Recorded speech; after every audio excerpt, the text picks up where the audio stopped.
Selamat malam, Namo Sang Adi Budaya, Namo Buddhaya. Namo Buddhaya Bante. Saya Bante. Saudara-saudari, para sahabat, hari ini tanggal 17 November 2020, hari Selasa, kita dalam program apa ini namanya ya? Program berbagi Dharma. Dan malam ini saya mau berbagi tentang mindfulness as a lifestyle. Jadi saya mau mengulang beberapa hal-hal agar kita lebih kokoh pengertiannya, lebih dalam tentang mindfulness. Lalu tentu saja saya berharap Anda bisa membuka hati, membuka telinga juga ya, membuka pikiran untuk mendengar. Dan ketika Anda mendengar, izinkanlah apa yang saya sampaikan bisa masuk ke dalam hati Anda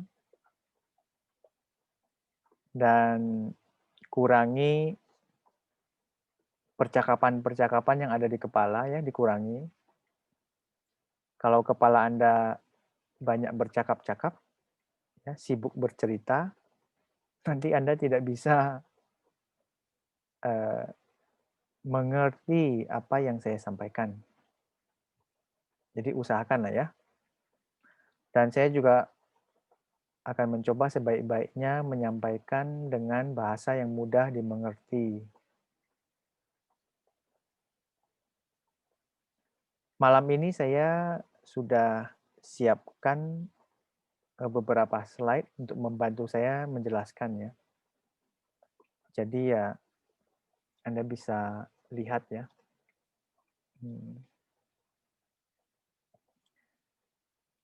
Bahannya sih sebenarnya saya bikin sesederhana mungkin. Ya. Dan berharap Anda bisa mengerti dengan mudah juga. Saya mau bercerita tentang mindfulness as a lifestyle. Ya, lifestyle itu gaya hidup ya. Gaya hidup sekarang kan banyak sekali ya. Bisa macam-macam gaya hidupnya. Nah, bagaimana menjadikan mindfulness atau meditasi menjadi gaya hidup? Kalau dalam tradisi yang saya pelajari itu namanya engage Buddhism. Jadi agama Buddha yang terjun aktif gitu ya. Agama Buddha yang hadir di setiap sudut kehidupan kita. Jadi apapun yang kamu lakukan bisa menjadi meditatif, ya, menjadi meditasi. Lalu saya mau bercerita sedikit tentang mindfulness atau sati ya. Jadi mindfulness ini saya mencoba menggunakan bahasa yang sangat sederhana yaitu kualitas pikirannya. Jadi kualitas pikiran kita ini banyak. Tapi kualitas pikiran kita ini kadang-kadang bisa besar, bisa kecil, bisa ada di saat ini, bisa di masa lalu atau masa depan. Jadi kalau mindfulness ini ide paling utamanya adalah menghadirkan pikiran ya pada saat ini. Tapi ada unsur sengajanya. Ya, saya memasukkan kata yang namanya sengaja. Jadi ada unsur kesengajaan. Kalau awal-awal barangkali kita perlu sengaja, nanti kalau sudah mahir ya, barangkali unsur sengaja ini tidak perlu terlalu dipikirkan lagi ya. Lalu setelah pikiran ada di sini, itu bersama dengan apa yang sedang kita lakukan saat ini. Contohnya, saat ini Anda sedang mendengarkan. Berarti fokus Anda, pikiran Anda akan terfokus pada telinga mendengarkan atau pada mata melihat melihat saya atau melihat yang lain bisa. Jadi pekerjaan yang terjadi saat ini ya. Jadi ada sebuah istilah lain namanya atensi. Atensi itu attention. Jadi atensi Anda ada di saat ini. Tidak terhanyut oleh masa lalu, juga tidak khawatir masa depan. Hidup kita tampaknya terlalu banyak porsinya di masa lalu maupun di masa depan. Sehingga porsi masa sekarang atau saat ini tuh jadi sedikit sekali. Padahal kita tahu sebetulnya hal yang paling penting menurut saya adalah saat ini. Karena saat ini banyak sekali yang bisa Anda lakukan. Kalau saat ini tidak Anda lakukan dengan baik-baik, hidup dengan penuh makna, nanti dia akan menjadi masa lalu yang jelek. Contoh Anda marah-marah ya, Anda kesel, ada orang terlambat ya, mahasiswa nggak hadir ya, anak-anak sekolah minggu kayak susah dikendalikan, disuruh diam tidak mau, jadi Anda marah-marah. Jadi pada saat itu ketika Anda marah-marah, berarti Anda sedang menciptakan masa lalu yang marah-marah itu. Setiap kali Anda pikir lagi, ada energi marah lagi. Jadi dia berlipat-lipat kadang-kadang. Jadi masa sekarang itu penting sekali. Begitu juga ketika Anda memikirkan masa depan ya. Masa depan kan banyak yang nggak jelas ya. Boleh sih ya, kita tetap boleh bikin rencana dan planning. Namun kita menghabiskan waktu terlalu banyak ya merencanakan masa depan, dan celakanya kadang-kadang masa depan ini banyak yang tidak sesuai dengan harapan ya. Kita boleh bikin rencana sebaik-baiknya, tapi ketika sesuatu tidak sesuai dengan rencana, janganlah mau kita menjadi korban dari masa depan ya. Korban dari apa yang kita rencanakan ya, karena kita bersedih, kita menyalahkan orang lain. Barangkali itu ide paling sederhana tentang mindfulness. Dan semangat hidup seperti itu, semangat hidup di present moment, di masa kini, itu sudah bahkan menjadi sesuatu yang sangat dibutuhkan oleh banyak orang. Di Eropa dan Amerika sekarang orang sudah semakin tahu manfaat dari hidup di saat ini. Ya, hidup di saat ini dia tidak cemas ya. Tapi bukan berarti kita tutup mata atas masa lalu dan masa depan kan.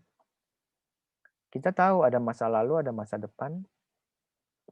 Cuman Anda jangan menghabiskan terlalu banyak waktu di masa lalu dan masa depan.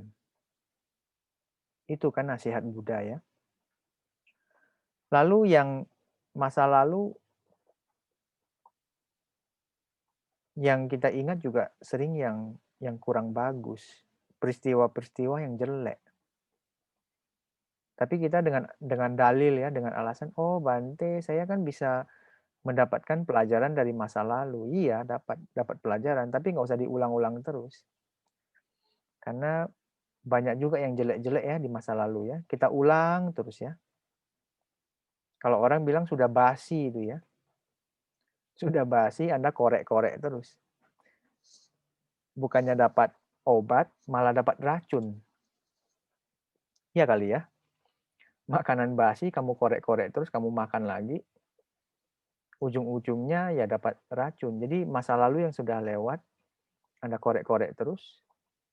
Anda bawa lagi ke masa kini, terus Anda makan. Ya, jangan-jangan banyak racunnya ya. Jadi Anda keracunan masa lalu. Jadi semangat hidup seperti ini yang mau disampaikan agar Anda mau mencobanya. Nggak sulit kok, Anda nggak usah berubah hidupmu ya, Anda nggak usah cukur rambut sampai gundul, Anda tidak usah pakai jubah, tetap gondrong ya, tetap urus anak, tetap urus suami, ya, tetap tetap urus istri, tetap urus kerjaan, tetap harus Anda ke kampus ya, namun Anda bisa membawa semangat itu. Ya, semangat menghadirkan pikiran di saat ini.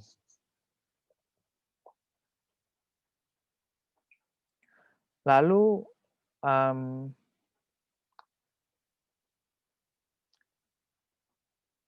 apa yang akan saya sampaikan ya tentang mindfulness ini, maunya mindfulness ini bisa kita lakukan melalui banyak cara. Ada cara yang lebih formal ya. Contohnya tadi ketika Ida memimpin meditasi duduk itu cara formal ya. Cara formal.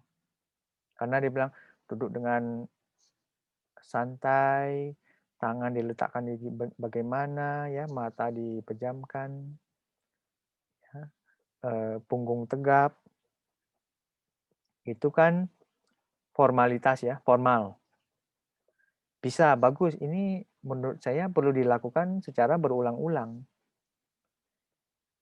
Dan Anda semuanya sudah tahu bagaimana cara bermeditasi.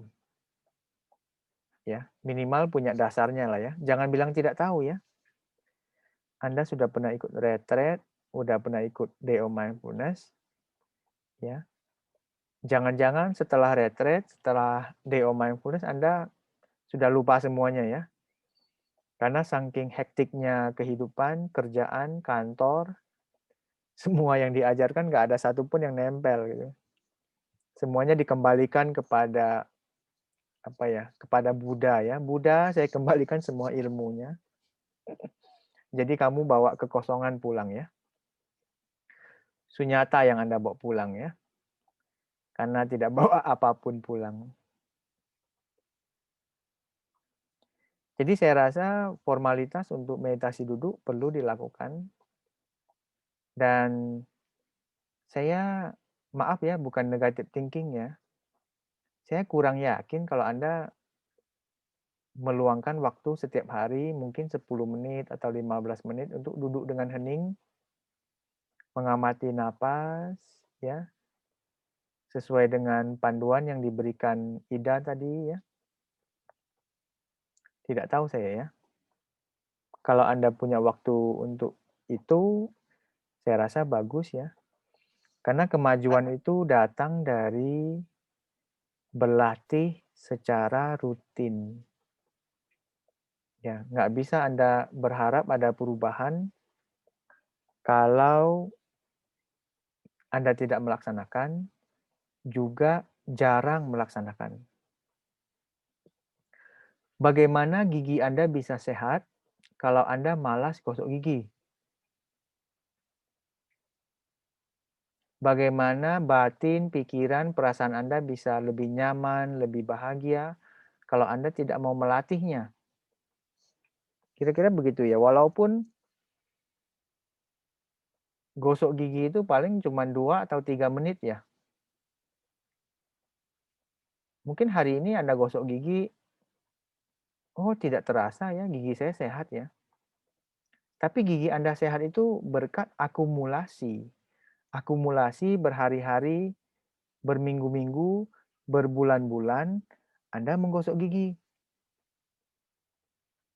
Sakit gigi juga merupakan akumulasi. Kalau Anda hari ini malas gosok gigi, ya, makanan manis, atau makan makanan yang nggak bagus sih gitu ya, nggak baik buat gigi, itu juga bersifat akumulasi. Jadi meditasi ini, mindfulness juga bersifat akumulasi.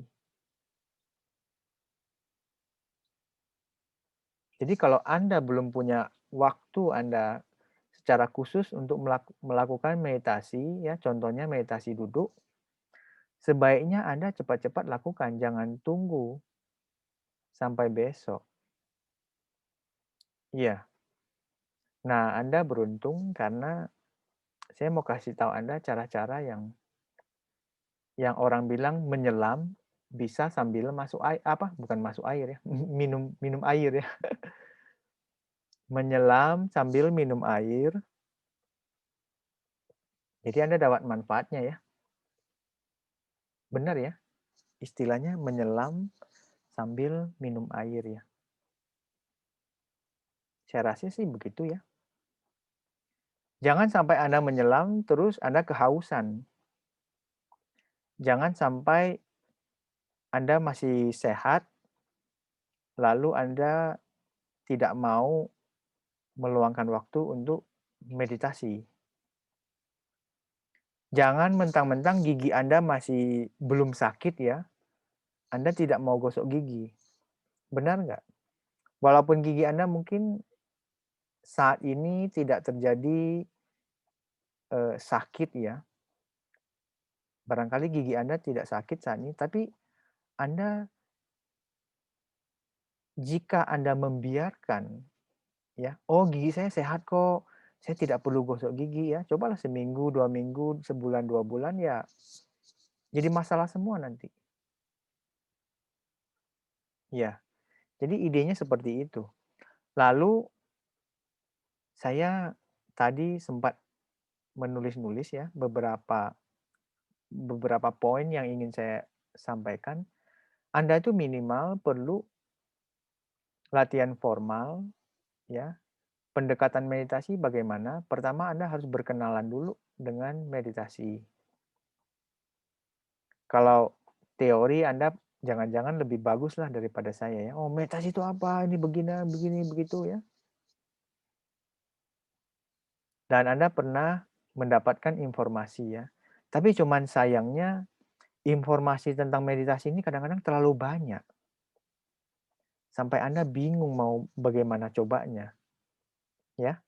Jadi ambil beberapa yang sederhana ya, yang tadi dibimbing oleh Ida itu sudah bagus sekali itu. Kalau Anda mau meluangkan sehari 10 menit aja melakukan apa yang Ida sampaikan tadi ya, itu tuh sudah bagus sekali, itu nomor 2 mencoba. Kalau butuh contekannya ya minta sama Ida nanti ya. Ida nanti kasih contekannya ya. Itu dulu, kayak resep gitu lah ya, resep dari dokter ya. Resepnya adalah Anda bernapas masuk, bernapas keluar ya. Sadari napas masuk, sadari napas keluar ya. Berapa lama gitu, berapa menit ya. Mau coba ya? Cuman zaman sekarang semua orang punya alasan yang sangat banyak. Saya terlalu sibuk, saya tidak ada waktu, anak saya rewel ya, saya harus masak, saya harus jaga anak, saya harus ke kantor ya, belum lagi ya 1001 lah alasannya ya. Masa sehari 10 menit tidak bisa, kan apa ya namanya, kelewatan namanya ya, kebangetan bahasanya, kebangetan. Kalau saya sehari 2 kali ya, setiap setiap kali ya 30 menit. Nggak banyak-banyak juga sih, tapi saya konsisten gitu ya, tiap hari, pagi sama sore. Ya barangkali Anda bisa protes, "Ah, Bante kan orang orang ono gawean, nggak ada kerjaan." Ya sehari 2 kali, 30 menit ya gampang. Kami-kami ini kan harus kerja, harus mikir ini, mikir sana, belum lagi masalah banyak. Justru karena banyak masalah Anda harus meluangkan waktu untuk menenangkan diri lewat apa ya, mempraktikkan napas tadi. Gitu ya. Jadi berkenalan, tahu teorinya ya, jangan banyak-banyak, terus mencoba nomor 2, cobalah ya.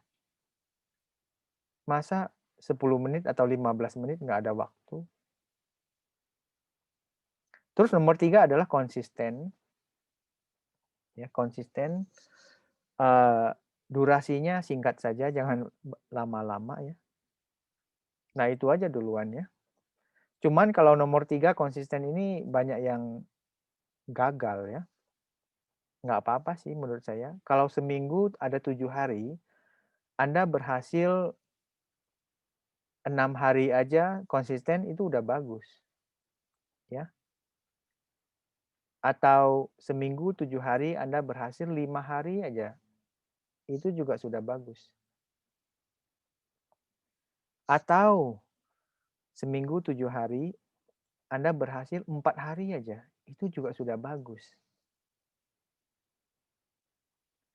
Bahkan 7 hari dalam seminggu Anda berhasil 1 hari aja, itu juga sudah bagus, ya.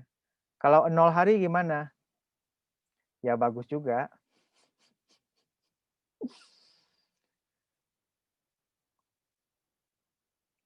Ya minimal cobalah ya.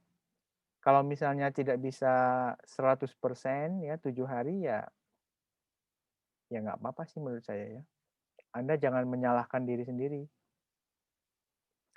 Tapi keinginan kuat ini perlu di apa ya, diwujudkan.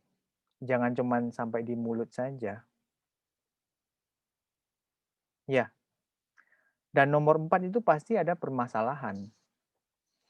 Masalah inilah, masalah ribut lah, masalah duduk lah, masalah banyak pikiran lah dan sebagainya. Masalah selalu ada. Tapi ketahuilah masalah bikin kita sebetulnya tambah hebat. Manusia itu menjadi lebih kreatif ya, lebih solutif. Solutif ya namanya ya, siapa itu? Jadi orang solutif kali ya. Solutif itu nggak tahu ya bahasa nggak bener kali ya. Maksudnya ya jadi orang harus bisa cari solusi. Solusi itu selalu ada. Urusannya ya mau atau tidak aja. Gitu ya, jangan nyalahkan orang lain tapi selalu ada solusi yang bisa kita pakai. Lalu setelah melewati 1 sampai 4, ya biasanya nomor 5 ya, pengertian ya bisa muncul ya. Oh, berarti harus begini, harus begini. Oh, kalau tidak bisa begini saya coba yang ini gitu ya. Ya itu lama-lama jadi panya ya, jadi kebijaksanaan atau pengertian. Kalau tidak begitu ya Anda di lingkaran itu saja tidak bisa keluar-keluar. Ya. Jadi dasar paling utamanya adalah sediakan waktu untuk meditasi formal. Formal ya, wajib itu. Nggak bisa bilang tidak. Tapi kalau saya wajibkan nanti Anda merasa terbebani. Aduh, saya sudah banyak PR, ditambahin PR lagi sama Bante. Gimana nih? Hidup kok sengsara kali, banyak beban ya. Hmm. Kalau Anda melihat meditasi itu adalah suatu yang sangat penting, itu sama pentingnya dengan makan. Iya. Sehari kamu punya waktu, menyediakan waktu bisa makan sarapan, makan siang, makan malam, ya, makanan bagi badan ya. Anda juga perlu makanan bagi spiritual, bagi batin ya, bagi pikiran. Kasih makanlah itu pikirannya, batin Anda, perasaan Anda kasih makan, jangan biarkan mereka kelaparan. Jadi saya merasa sangat penting untuk ada meditasi yang formal ya. Tapi Anda jangan merasa terbebani ya. Saya betul-betul mau mendorong Anda melakukannya, tapi jangan ada beban. Kalau ada beban, kualitasnya jadi jelek. Anda kan orang dewasa semua ya, tidak perlu saya takut-takuti ya. kalau kamu tidak meditasi, saya kurangi nilai Anda. Itu kan nggak perlu ya. Jadi bukan seperti itu. Lalu ada orang menganggap meditasi itu sejenis obat. Mindfulness atau meditasi itu sebagai obat. Ya, anggap saja Anda seorang pegawai kantoran ya. Anda pergi kerja, lalu di kantor banyak masalah, Anda cekcok sama teman kerja, atau proyeknya lagi ada masalah, Anda jadi stres, Anda jadi beban pikiran. Lalu setelah pulang ke rumah, Anda merasa, oh, biar beban pikiran, biar stresnya berkurang, saya meditasi, mindfulness ya. Bagus ya. Lalu besok ke kantor lagi, masalah lagi, berantem sama orang, kena tilang polisi, atau apa ya. Balik ke rumah, aduh pusing kali nih hidup saya ini ya. Untung ada obatnya ya, obatnya adalah meditasi ya. Untung kalau obatnya meditasi ya. Tapi orang-orang zaman sekarang obatnya bisa macam-macam ya. Yang dia anggap obat ya. Nonton, makan yang banyak, ya, belanja online ya. Apalagi ya, main game ya. Itu obat yang tanda kutip ya, bahaya ya. Malah tidak menyembuhkan, malah kadang-kadang bikin masalah tambah banyak. Syukur-syukurlah kalau Anda menggunakan meditasi sebagai obat agar pikiran Anda bisa tenang, hati menjadi lebih damai. Ya, itu obat ya. Bagus ya, bagus. Tapi cara ini itu Anda kan nggak mau tiap hari makan obat kali ya. Sama kayak Anda sakit kepala ya. Kalau sakit kepala barangkali kan tidak perlu ke dokter kali ya, sudah tahu obatnya ya. Obat sakit kepala lah ya. Beli stok obat sakit kepala banyak di rumah ya. Sakit kepala makan obatnya ya. Besok ke kantor sakit kepala lagi, makan obatnya lagi. Besok-besok lusa pusing sakit kepala lagi, makan obatnya lagi. Lalu Anda putar-putar aja di situ terus. Tapi saya nggak bilang makan obat itu jelek ya. Tapi ada sesuatu yang saya merasa perlu kita cari tahu, kenapa kepala saya sakit ini. Makan obat perlu. Tapi Anda juga perlu cari tahu kenapa saya sakit kepala. Apakah karena saya tidur jam 2 pagi? Apakah karena saya marah-marah terus? Karena staf saya tidak mengerjakan sesuai dengan instruksi? Apakah karena saya kesal? Saya pikir itu yang perlu kita cari tahu. Jangan mengkonsumsi obat aja terus. Sementara tidak cari tahu masalahnya seperti apa. Kalau itu sakit kepala ya, contohnya sakit mah lah ya. Sakit mah mungkin telat makan ya, makan yang terlalu asam atau terlalu pedas ya. Setelah makan yang pedas-pedas, dia makan obat sakit mah. Atau dia telat makan, dia makan obat mah. Jadi setiap kali dia sakit mah ya dia makan obat mah terus. Udah benar itu. Tapi ada sesuatu yang lebih dalam lagi adalah gaya dia hidup, gaya dia makan, cara dia makan, jam makan. Yang seharusnya mungkin jam 12 sudah makan, tapi dia molor sampai jam 2. Jadi ada sesuatu yang perlu kita lihat lebih dalam lagi. Bukan cuman tiap kali sakit mah, sakit perut, kita makan obatnya.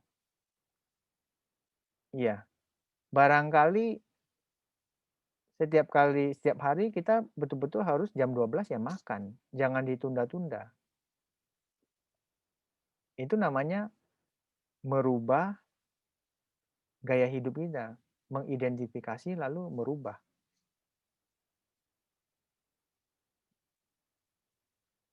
Sayang ya kalau hidup ini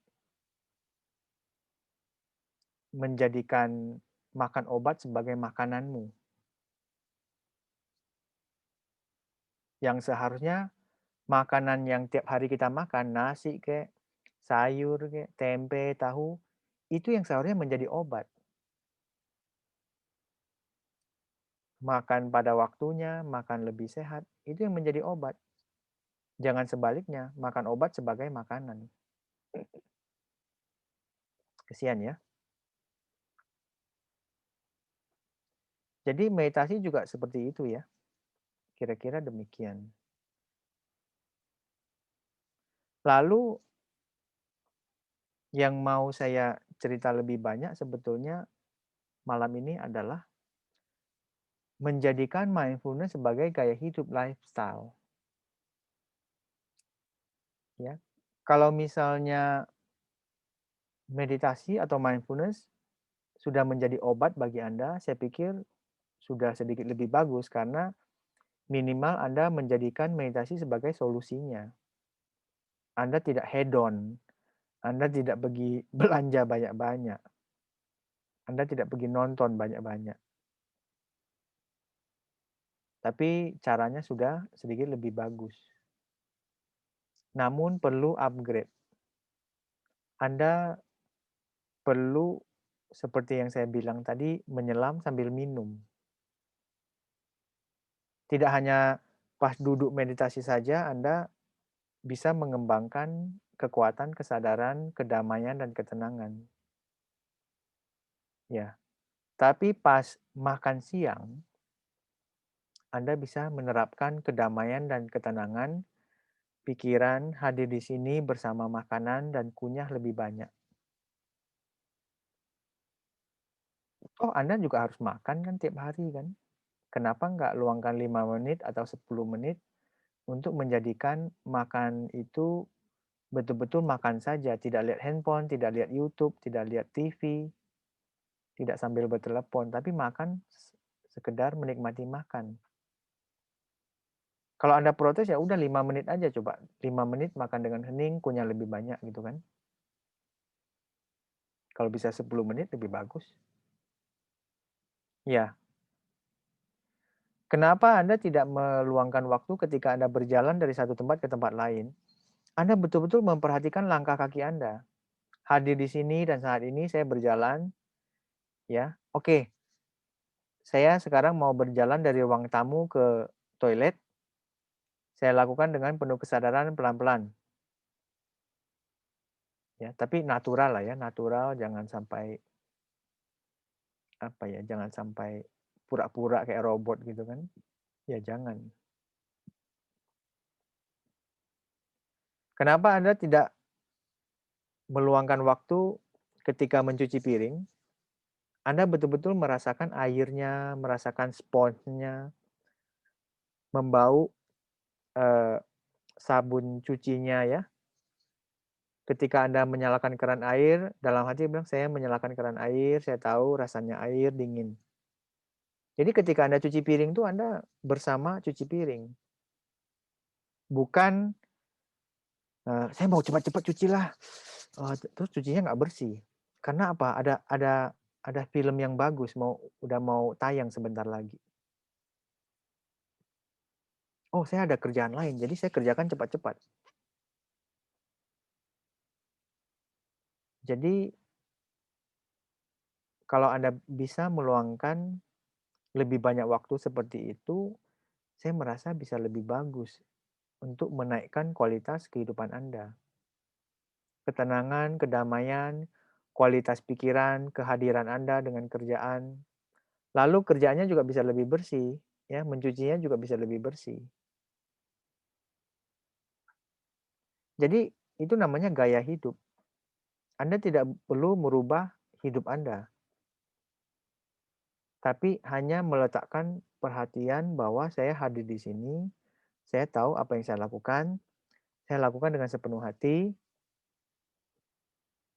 ya. Jadi kualitas pikiran Anda tuh menjadi lebih jernih dan bagus, lebih damai. Nah, sekarang tinggal apakah Anda mau menerapkan semangat hidup seperti itu?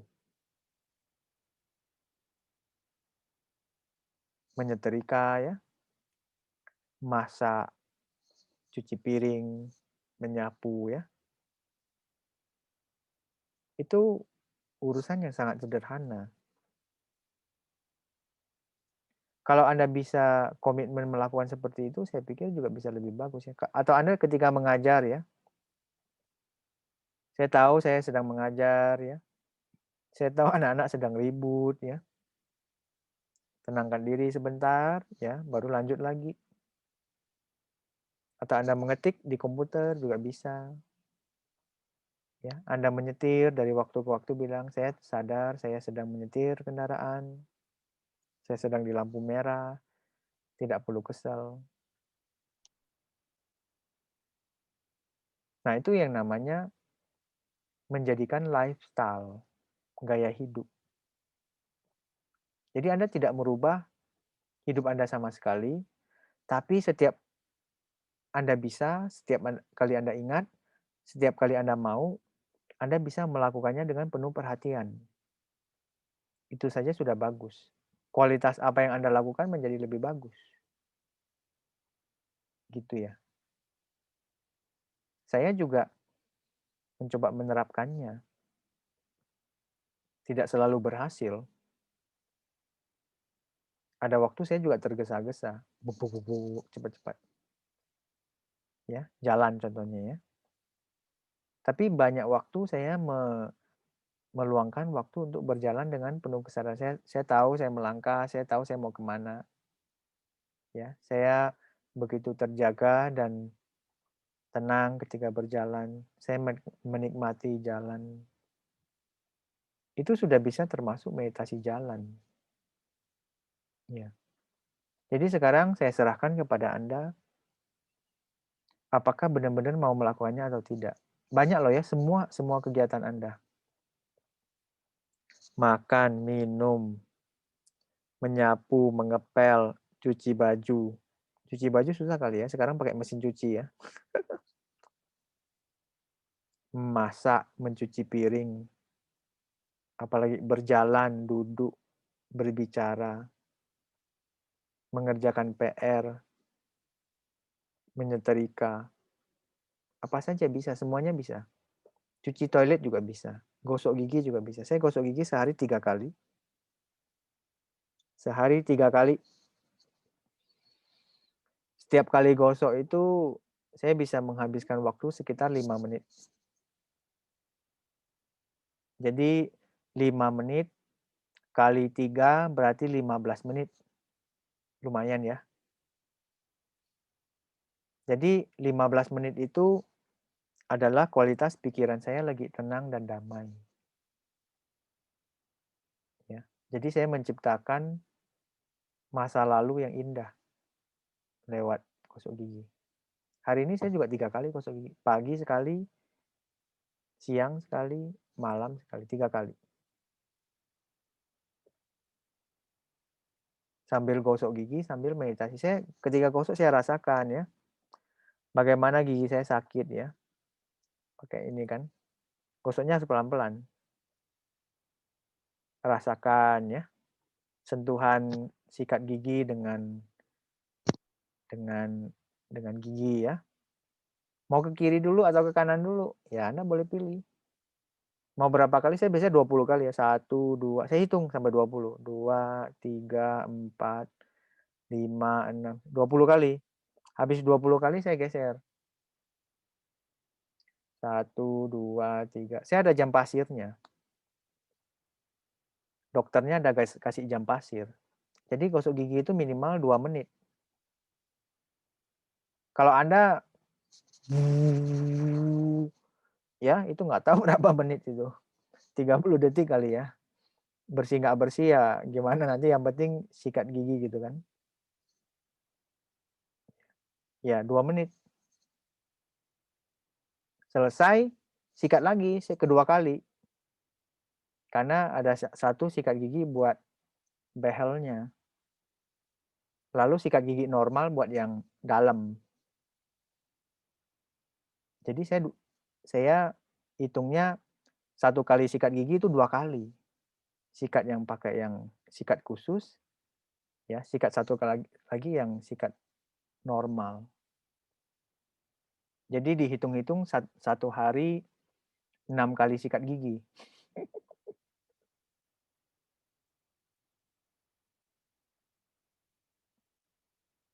Awalnya merasa kok rempong kali. Tapi lama-lama ketika saya enjoy ya, saya hitung 20 kali ya. Malah sekarang sangat menikmati sikat gigi ya. Anda bolehlah ya beli apa ya, jam pasir ya, jam pasir, gitu kan. Enak ya lihatnya ya. Jadi sambil sikat gigi itu sambil melihat jam pasirnya gitu. Coba lihat, oh baru mulai, santai aja. Udah setengah, lanjut terus. Udah mau habis. Udah mau habis berarti sudah mau 2 menit kan. Gitu kan. Jadi sadar jadinya. Boleh lah ya nyoba ya kalau mau ya. Jadi selamat menerapkan hal-hal seperti itu sehingga gaya hidup Anda itu tetap gaya hidup Anda, tapi bertambah kualitasnya gitu. Menjadi sesuatu yang lebih bagus gitu. Yakinlah ya, akan memberikan efek bagus. Mau ya nyoba ya? Nggak susah kan? Enggak lah. Kalau susah juga ya gimana ya? Nggak tahu mau ngomong apa lagi. Ya semoga Anda bisa bikin komitmen ya. Sudah kalau misalnya repot ya kayak saya aja dulu. Sehari gosok gigi 3 kali, tapi luangkan waktu setiap kali 5 menit itu untuk perhatian penuh sepenuhnya. Atau makan. Jadi Anda harus pilih dulu, nggak bisa semuanya. Pilih beberapa kegiatan yang bisa Anda lakukan. Ya, nyoba ya. Jadi terima kasih atas perhatian Anda. Semoga tidak membosankan ya. Lalu kalau ada sesuatu yang ingin ditanyakan, ini saatnya kita bisa diskusi ya. Jadi kita bisa lebih nyata ya, berbincang-bincang bagaimana menata hidup kita kembali agar lebih mindful, kualitasnya juga lebih bagus ya. Anda kan tidak mau mensia-siakan hidup Anda ya. Jadi gunakanlah waktu yang ada ya. Terima kasih atas perhatian Anda. Saya kira cukup sekian yang ingin saya sampaikan. Terima kasih atas perhatian. Namo Sang Adi Budaya, Namo Buddhaya. Nama budaya.